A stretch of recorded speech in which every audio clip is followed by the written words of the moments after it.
Morning world, it's the 11th of February 2021 and later today, I think it's 7 minutes past 7 this evening UK time, it's the once every year annual Aquarian new moon. This new moon, on the one hand, when you look at the position of the new moon, it's not that significant in terms of a large scale, the global pattern that's of the last year or two and of the next year or two. It's not a significant new moon when viewed in the overall bigger picture. But we're looking at a situation at the moment where we have, yesterday and today, 6 planets in Aquarius.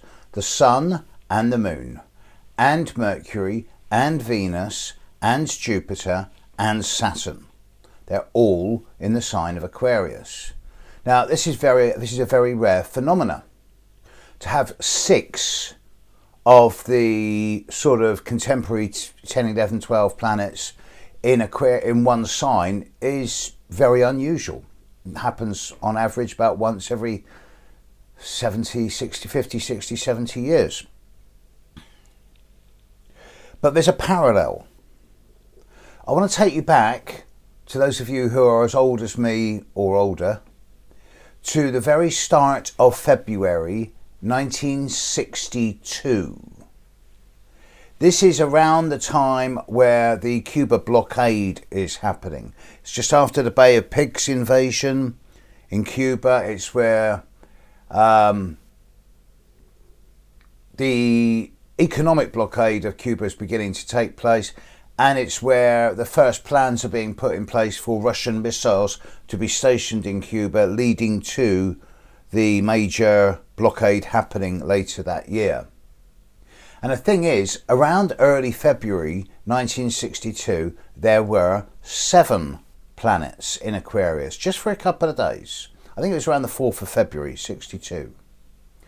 And I've got a couple of people born on that day in my files, and they're different. Not better or worse, but different.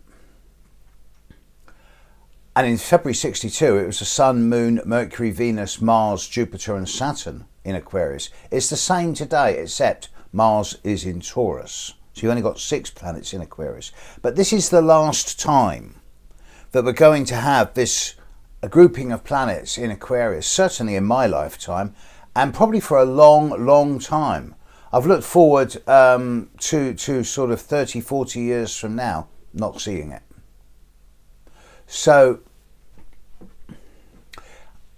in terms of meaning, well, the nature of Aquarius, I mean, just look at the symbol for Aquarius, the sharp pointed, jagged twin lines, like the electricity symbols.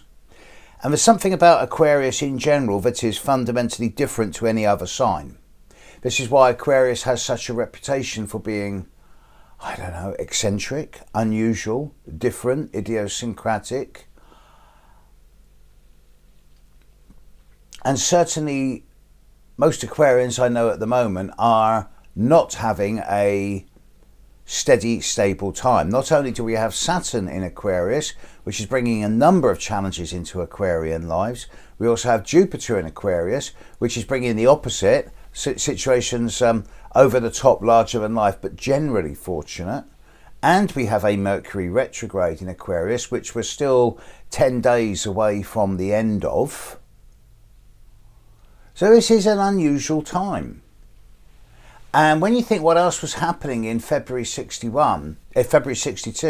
it was a time where China and India were starting to get ready to go to war. There was an incursion of Chinese troops into India during 1962. And I suggest that February 62 was the planning for this also. So there are parallels to today's world. I think China's more looking at Burma now than it is at India.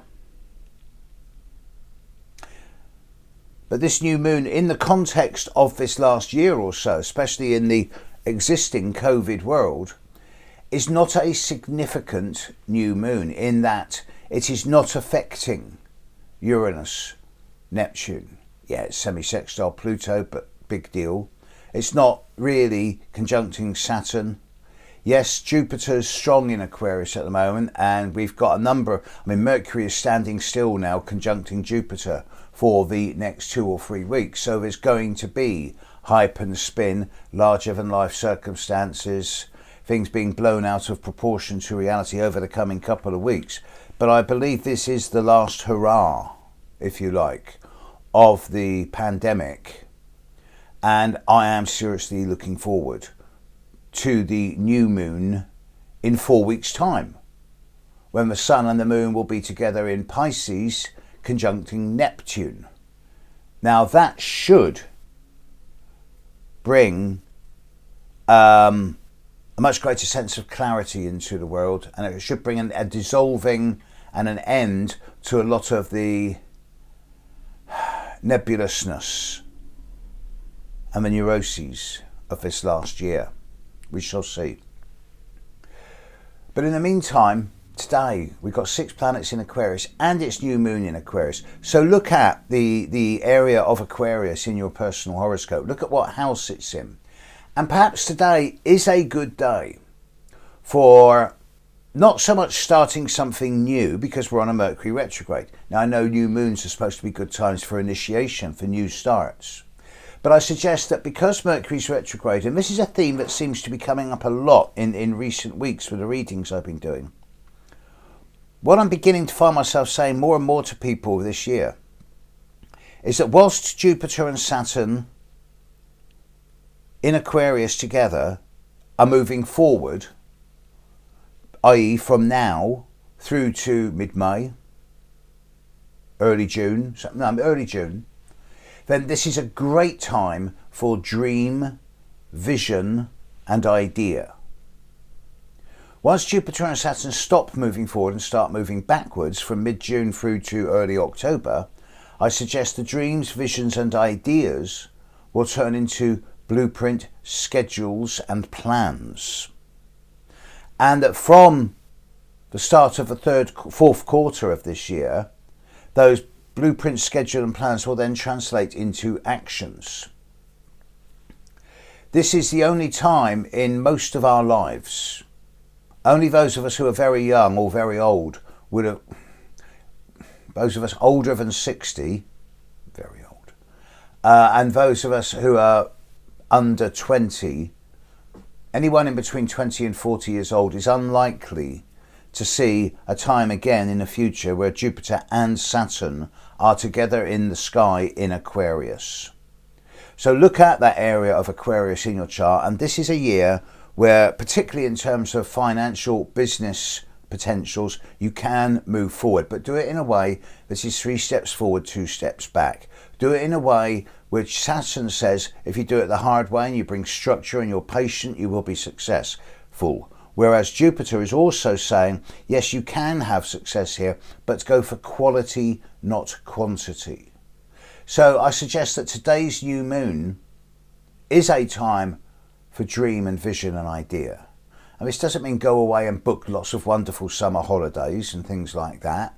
It means start throwing fishing lines into the future. What do you want to do post-COVID?